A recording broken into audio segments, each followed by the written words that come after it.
Saya lanjutkan yang ganas ini, ya. Kalau stadium awal saya katakan tadi, ya kanker payudara itu dikatakan ada stadium 1, ada stadium 2, stadium 3, stadium 4. Stadium 4 ini stadium lanjut. Ini udah bermetastasis, menjalar kemana. Nah, pengobatan yang utama berhasil baik adalah stadium 1 dan 2. Pengobatannya simple, surgery, dan kalau perlu terapi tambahan yang lain, hormon atau kemoterapi yang sangat terbatas. Tapi apabila ditemukan dalam stadium yang lanjut, nah ini kadang-kadang surgery tidak bisa lagi. Ya, pengobatan misalnya sudah ada ulkus, ya, tumornya besar sekali, surgery sukar untuk sudah terfiksir dan sebagainya. Nah, pengobatannya adalah pengobatan yang lain, yaitu pengobatan radiasi kemoterapi. Itu untuk stadium yang lanjut. Nah, ada stadium perbatasan di mana radiasi untuk mengecilkan tumor, kemoterapi untuk mengecilkan tumor, kemudian setelah itu mengecil dilakukan pengangkatan. Bisa juga.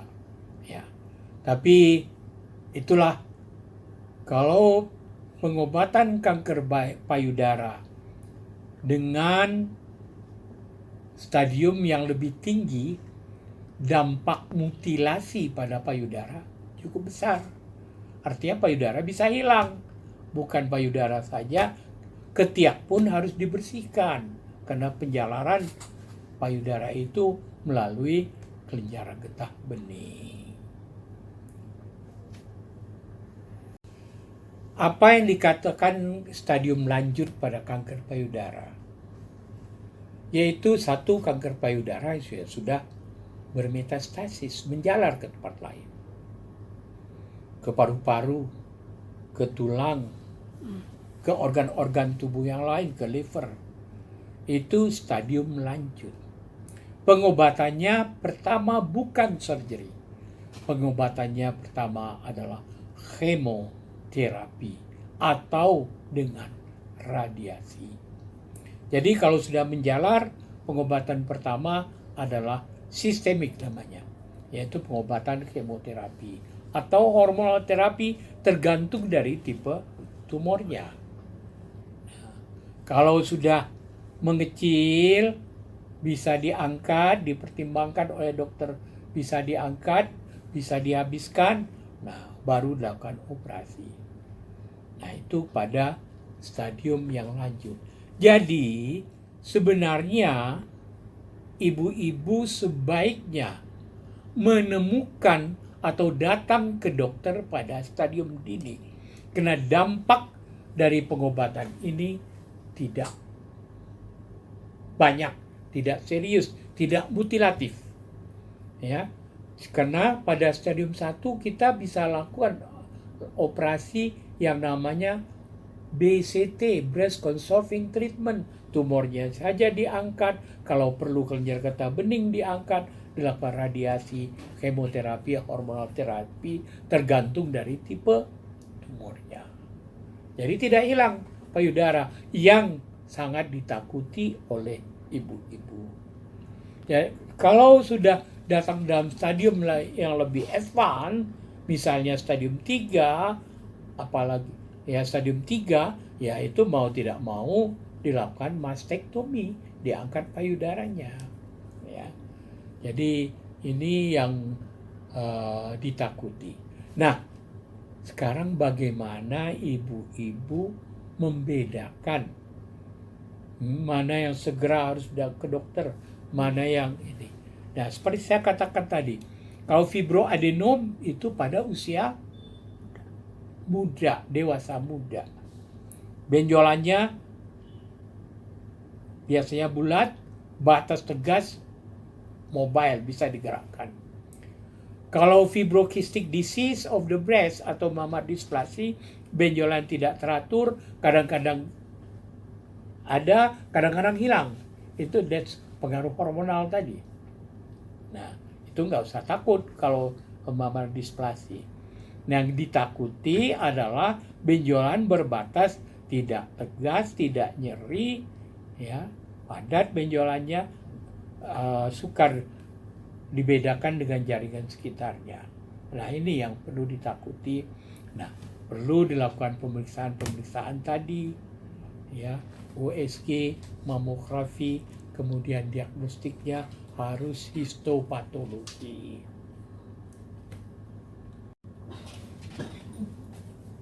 Apakah kelainan payudara ini hanya terjadi pada wanita?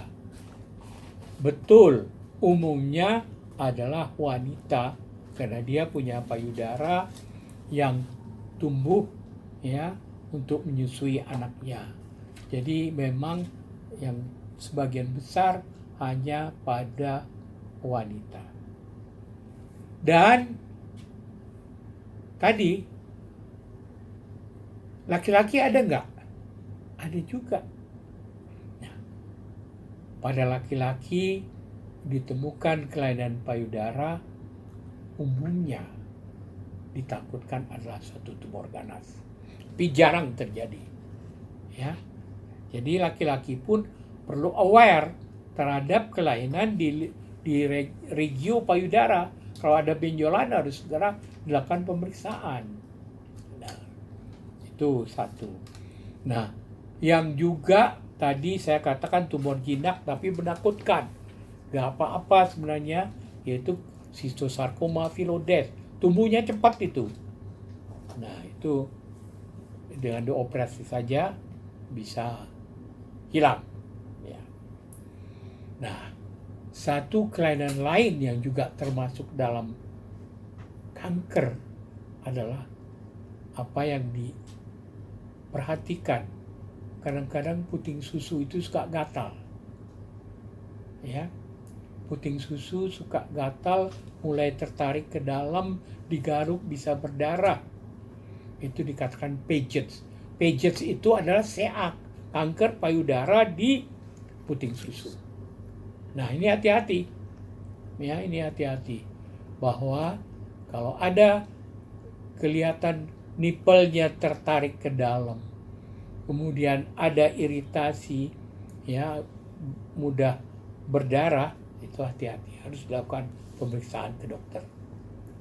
Karena itu tergolong kepada kanker payudara. Saya sampaikan juga agar cukup jelas buat ibu-ibu semuanya. Kanker payudara yaitu ada stadium-stadiumnya. Stadium 1, stadium 2, 3, 4. Kalau kami dalam pendidikan itu ada AB segala. Stadium 1 adalah ukuran tumornya kurang dari 2 cm. T1. T2 2 sampai 5 cm. T3 di atas 5 cm tapi belum, masih mobile, masih ini. Kemudian T4 kalau lebih dari 10 cm atau sudah terfiksir atau lengket ke kulit atau sudah ada ulceratif. Itu mengenai stadium-stadium yang dipakai. Jadi kalau ibu-ibu datang dalam stadium 1 dan 2, insya Allah akan bisa disembuhkan dengan sebaik-baiknya dengan pengobatan yang sempurna. Itu saja kesan saya sama ibu-ibu, nona-nona, agar faktor-faktor apa saja, ya, faktor orang unmarried, nona-nona unmarried itu juga berisiko untuk timbulnya kanker payudara pada dirinya. Jadi sebaiknya wanita itu married, ya. Di samping itu yang penting tadi penemuan dini, lakukan sadari. Gitu. Kemudian kanker payudara itu ada pertanyaan, keturunan atau tidak? Nah, saya mengatakan bukan keturunan tapi familiar. Ibunya dapat belum tentu anaknya dapat. tapi nanti cucu bisa atau keponakan bisa gitu. Jadi that's familiar, ada garis-garis tertentu ya, supaya kalau di dalam suatu keluarga ada yang menderita kanker payudara, dia anak perempuannya ada ya, keponakannya ada perempuan juga, lakukan pemeriksaan dengan sebaik-baiknya, karena ada kanker payudara yang familiar namanya.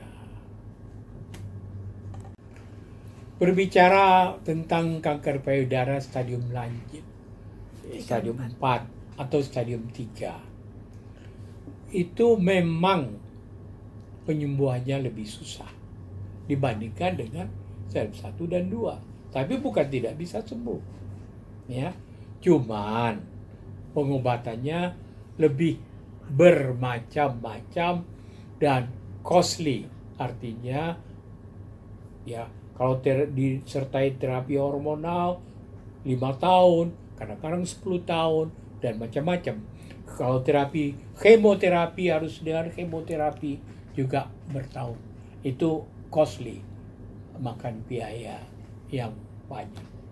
Tapi kalau diobati melalui prosedur yang benar, tipe benar, obatnya benar, cara operatifnya benar, ya, bukan tidak bisa disembuhkan. Ya. Cuman memang kontrolnya harus lebih sering, nah, supaya ditakutkan terjadinya kekambuhan. Ya, perlu saya sampaikan, diagnosa ini ditegakkan berdasarkan satu, ya, tentu anamnesa. Kedua, pemeriksaan fisik.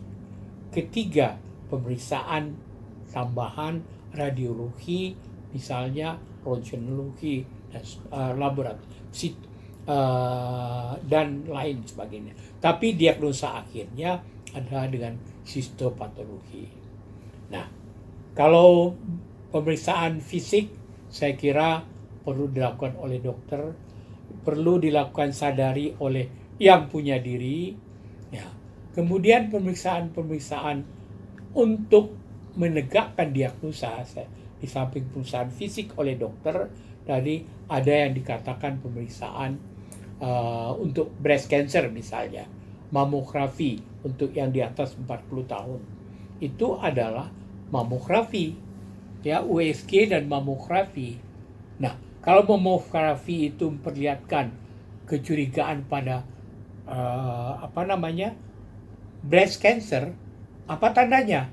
Nah, itu khas kok.